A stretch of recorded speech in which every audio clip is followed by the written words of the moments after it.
Good morning, rise and shine, my friends. Today is Monday, July 1st, and this is Wake Up with KERA News. I'm Katherine Hobbs. Thank you so much for starting your morning with me.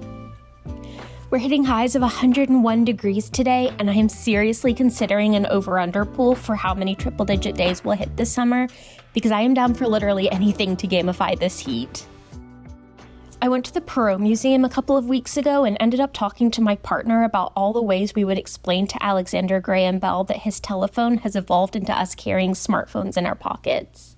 Today, on the anniversary of the first international phone call ever made in 1881, I can't help but to think about all the innovation that's built over the past 143 years.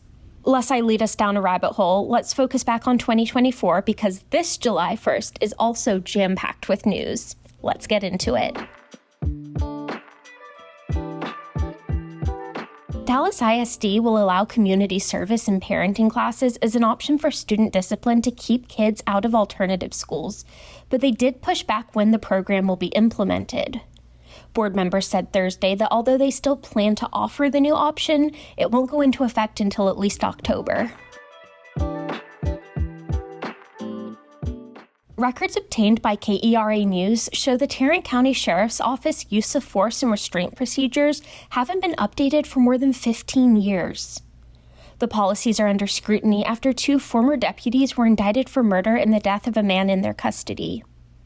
According to the policy, restraint methods currently include physically immobilizing, handcuffs, leg irons if resistance continues, and a restraint chair at the discretion of the booking supervisor. Experts say that policy needs regular updating and much more specificity.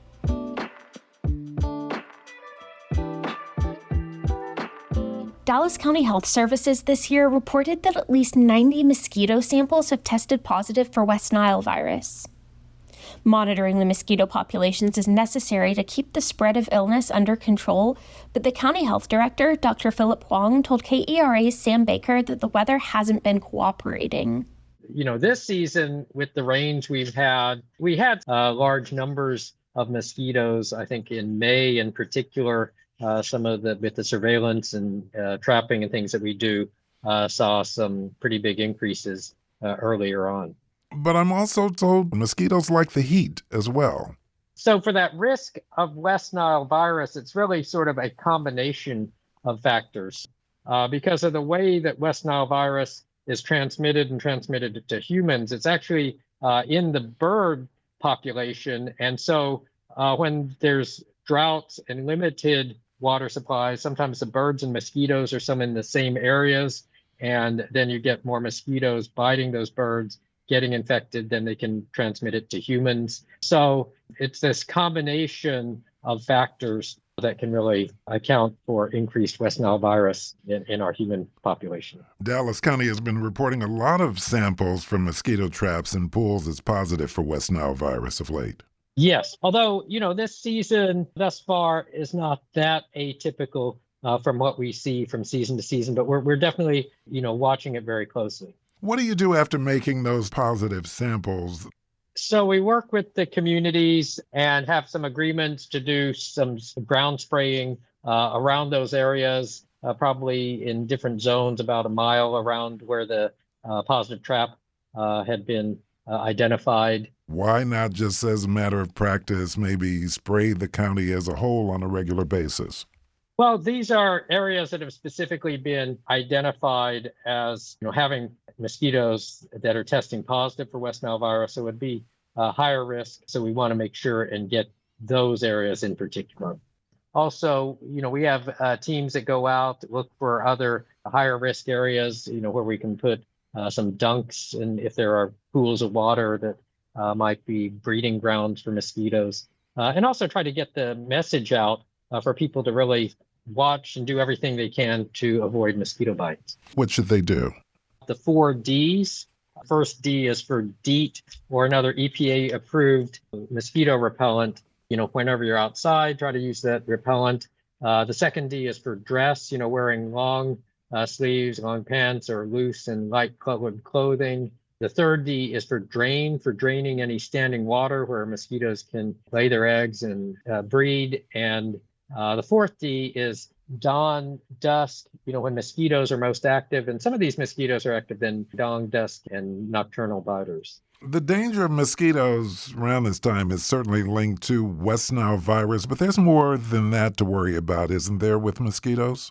Yes, I mean, there are other mosquito-borne conditions and diseases that we deal with. You might remember Zika virus, dengue fever. Chikungunya is also one of them. So you never know what's happening when you come in contact with a mosquito.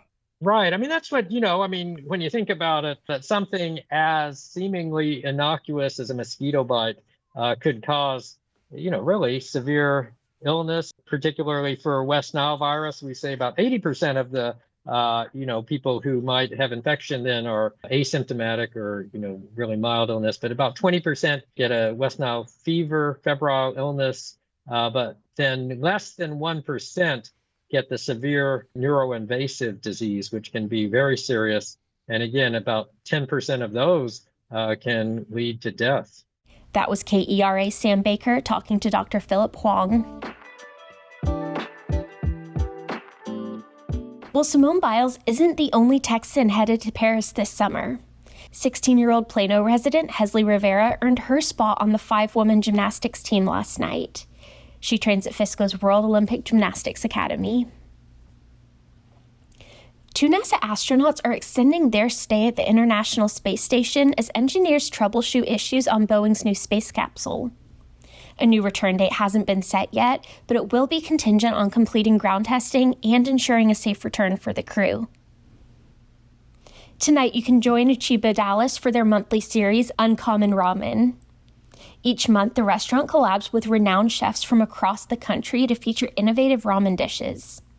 Tonight, Chef John Pandea from Crown Block will prepare 3 menu items starting at 5 p.m. To learn more or to find other events going on across North Texas, visit kera.org/calendar. Thank you so much for starting your day with me today. I am so glad you take a few minutes to listen each morning. Be sure to subscribe to the Wake Up with KERA newsletter, also by yours truly, at keranews.org, and check us out on Instagram and Threads at KERATX. I'm Katherine Hobbs. We'll chat again tomorrow.